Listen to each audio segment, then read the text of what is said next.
Bien, lo que vamos a ver a continuación es una partida que se realizó en las Olimpiadas de Salónica en Grecia en el año 1988 entre Judith Polgar, que en ese momento tenía 12 años, representando a la selección de Hungría, versus Sofía Angelova, que representaba a la selección de Bulgaria, y dicho sea de paso, esta jugadora mucho mayor que Judith Polgar. Bien, Judith Polgar empieza con E4, a lo que la búlgara contesta C5 planteando una defensa siciliana. Judith continúa con caballo F3, la búlgara con caballo C6, y aquí Judith se sale de la teoría, porque normalmente en la defensa siciliana las blancas juegan D4, C por D4, caballo por D4, caballo G a F6, las blancas caballo B a C3, las negras A6, etcétera, etcétera. Y vuelvo a repetir, se sale de esta línea y juega alfil B5, con lo cual está atacando indirectamente a las casillas E5 y D4 que están siendo presionadas por el caballo negro que está en C6. La jugadora búlgara juega G6, las blancas enrocan inmediatamente antes de pasar al ataque, las negras juegan alfil G7, las blancas C3, y aquí la jugadora búlgara juega E5. Este movimiento, bueno, pensaba ella, era para impedir que se rompiera el centro, pero igual, Judith Polgar juega D4 sin importarle la pérdida de un peón y las negras contestan E por D4. Las blancas C por D4, las negras caballo por D4, las blancas caballo por D4 y las negras C por D4. Y atención a este movimiento porque es el que va a decidir la partida. Judith juega E5. Este peón en esa ubicación está prácticamente impidiendo de que el caballo que está en G ocupe su mejor casilla, que es F6. Esa es una. La siguiente, este peón en E5 está tapando la diagonal del alfil que está en G7. Y por último, este peón no se debe ni se puede tomar porque simplemente las blancas moverían torre E1 clavando a este alfil y se pierde, no hay forma de protegerlo. Por lo tanto, aquí las negras juegan caballo E7, a lo que Judith Polgar responde alfil B5, demostrando el carácter agresivo de su juego que siempre le caracterizó. Aquí las negras enrocan inmediatamente antes de que sea demasiado tarde, y aquí las blancas toman el peón de D4 con la dama. Dama por D4. Y aquí la jugadora búlgara hace un movimiento que aparentemente es liberador.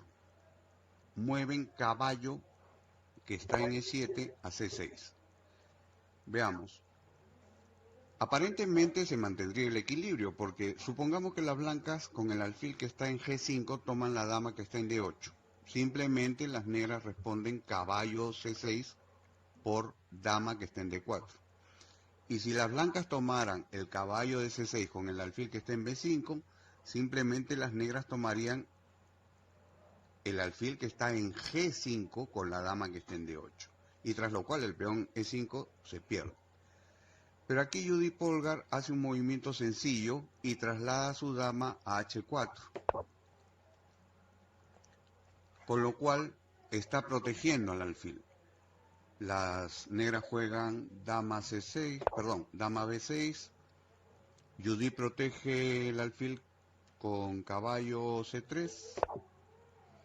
Y aquí la jugadora búlgara, influenciada de repente por la corta edad de Judith Polgar, piensa que este peón de E5 ya está maduro para tomarlo. Y eso es lo que hace, alfil por E5. Las blancas juegan torre a E1. Y aquí la jugadora búlgara piensa de que Judith prácticamente le está regalando una pieza ligera. y toman alfil por el caballo que está en C3. Las blancas responden B por el alfil que está en C3 y las negras toman el alfil que está en B5.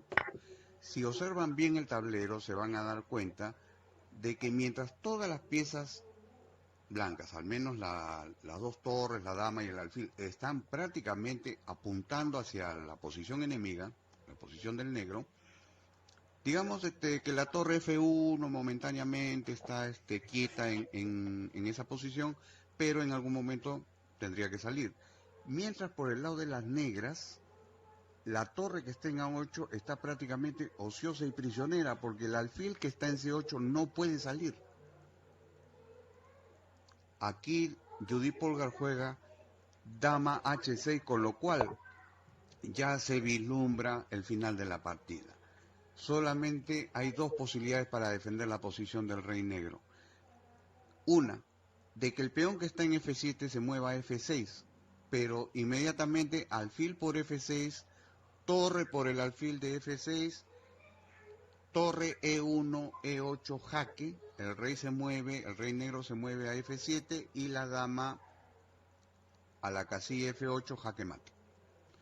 La jugadora búlgara decide jugar F5 para evitar que el alfil se coloque en F6 y la dama en G7 jaque mate. Y aquí es donde viene un sacrificio espectacular de parte de Judith Polgar.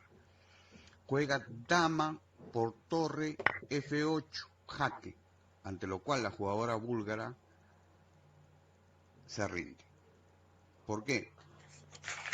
Porque obligado el rey tendría que tomar la dama, tras lo cual el alfil que está en G5 se mueve a H6 jaque, la única casilla disponible del rey negro es G8 y la torre que está en E1 se coloca en E8, jaque mate.